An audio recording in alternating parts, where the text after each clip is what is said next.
Sebagian orang menganggap bahwasanya farmasi dan apoteker itu adalah sama, padahal keduanya berbeda. Farmasi adalah jurusan S1 yang dilalui dengan kuliah selama 4 tahun, sedangkan apoteker adalah profesi yang baru bisa ditempuh pasca lulus dari S1 farmasi. Lulusan farmasi menyandang titel sarjana farmasi, sedangkan lulusan farmasi yang melanjutkan serta lulus dari apoteker menyandang gelar sarjana farmasi apoteker. Farmasi adalah jurusan program studi yang berfokus mempelajari cara-cara mencampur, meracik, dan membuat formulasi sediaan obat. Juga mengidentifikasi, menganalisis, mengolah, dan menghasilkan sediaan obat yang memenuhi standar kualitas. Farmasi ini adalah jurusan dengan gabungan ilmu antara ilmu kimia dan juga ilmu kesehatan, termasuk dalam bidang medis. Lulusan farmasi bekerja sebagai tenaga teknis kefarmasian. Lalu, ada apa saja mata kuliah di jurusan farmasi?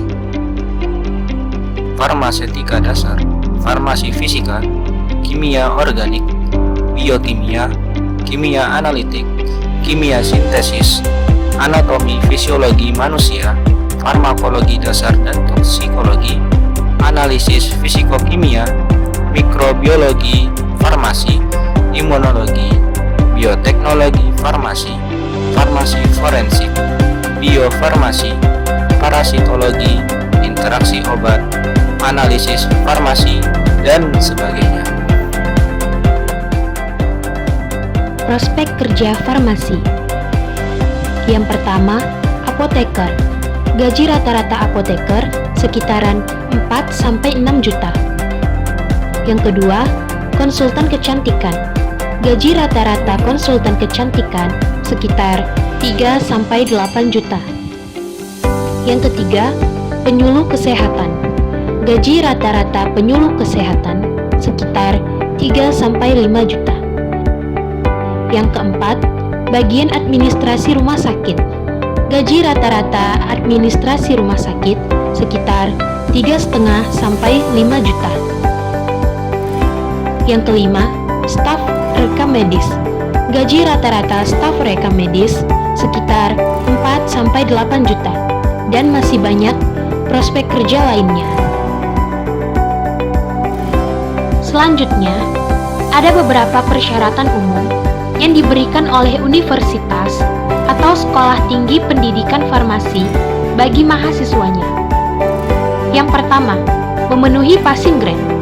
Nilai yang dimiliki calon mahasiswa harus memenuhi nilai minimal kelulusan jurusan farmasi yang telah ditetapkan. Ini biasa kita sebut dengan passing grade. Yang kedua, lolos tes buta warna. Calon mahasiswa harus lolos tes buta warna. Untuk jurusan-jurusan tertentu, tidak buta warna menjadi salah satu prasyarat saat mendaftar di jurusan tersebut. Melalui tes buta warna, maka kamu akan dapat mengetahui apakah kamu buta warna atau tidak. Yang ketiga, dari jurusan IPA saat SMA. Calon mahasiswa farmasi haruslah berasal dari jurusan IPA saat di bangku SMA. Hal ini dikarenakan ilmu farmasi sangat erat kaitannya dengan ilmu eksakta seperti matematika, fisika, kimia, dan biologi. Nah, apa saja sih keuntungan memilih jurusan farmasi? Yang pertama, peluang kerja jurusan farmasi yang banyak. Seperti yang tadi telah disebutkan, lulusan farmasi yang cukup banyak dibutuhkan oleh instansi pemerintah ataupun perusahaan-perusahaan swasta. Lulusan farmasi bisa bekerja di rumah sakit pemerintah, di puskesmas sebagai asisten apoteker, juga di apotik. Seperti yang kita ketahui saat ini, ada begitu banyak apotik-apotik, misalnya saja Kimia Farma dan lain-lain, yang bertebaran di kota-kota besar maupun kota kecil di seluruh Indonesia. Yang kedua, bisa mendaftar menjadi PNS atau ASN. Lulusan farmasi juga bisa mendaftar dalam penerimaan aparatur sipil negara atau lebih lazim kita dengar dengan sebutan pegawai negeri sipil. Jadi, Anda sebagai lulusan farmasi bisa menggunakan ijazah Anda untuk mendaftar sebagai PNS agar bisa mendapatkan berbagai fasilitas dalam bidang karir sebagai ASN atau PNS. Yang ketiga, bisa melanjutkan pendidikan apoteker dan membuka apotek. Dengan memiliki gelar apoteker, Anda akan mendapatkan lisensi sebagai apoteker dan bisa menjadi pegawai apotek di rumah sakit negeri ataupun swasta. Gelar yang Anda dapatkan juga bisa digunakan untuk membuka apotek sendiri, karena memang orang yang telah menyelesaikan pendidikan apoteker akan diberikan lisensi atau izin untuk membuka apotek. Yang keempat, mengetahui jenis obat dan cara meracik obat. Jurusan farmasi sangat lekat dengan berbagai jenis obat-obatan dan bagaimana cara meracik obat-obatan. Yang kelima, profesi dengan gaji yang cukup menjanjikan.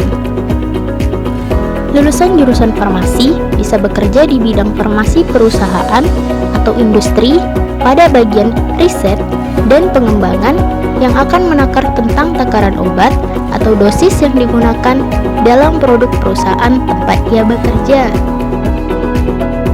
Yang keenam, jurusan yang cukup bergengsi. Biaya kuliah untuk jurusan farmasi memang lebih besar dibandingkan dengan beberapa jurusan lainnya. Hal tersebut karena jurusan farmasi merupakan jurusan yang cukup bergengsi dan tak semua orang bisa kuliah dengan mengambil jurusan farmasi. Yang ketujuh, menempah pribadi menjadi sosok yang pantang menyerah. Tahukah teman-teman bahwa jurusan farmasi merupakan salah satu jurusan kuliah yang sangat menantang untuk dilalui? Bagaimana tidak, anak jurusan farmasi harus siap-siap menghadapi berbagai tumpukan tugas laporan yang harus ditulis maupun diketik.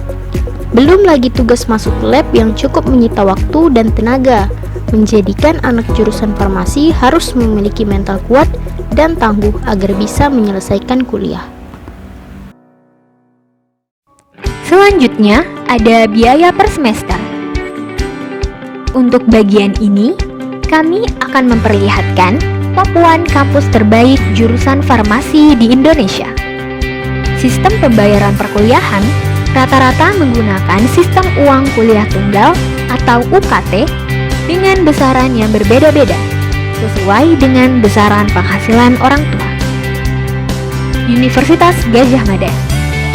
UKT kelompok pertama sebesar Rp500.000, UKT kelompok 2 sebesar Rp1.000.000, UKT kelompok 3 sebesar Rp5.000.000, UKT kelompok 4 sebesar Rp7.500.000, UKT kelompok 5 sebesar Rp10.000.000, dan UKT kelompok 6 sebesar Rp12.500.000.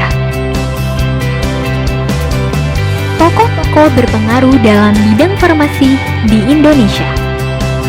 Pertama, ada Nurhayati Subaka. Beliau merupakan pendiri sekaligus pemilik merek kosmetik terkenal, yaitu Wardah Cosmetics. Saat ini, Nurhayati Subaka merupakan CEO dari PT Paragon Technology and Innovation, sebuah perusahaan yang mengelola merek kosmetik Wardah, makeover, dan perawatan rambut putri. Beliau merupakan alumni jurusan farmasi dari Institut Teknologi Bandung. Selanjutnya ada Kerry Lestari Dandan.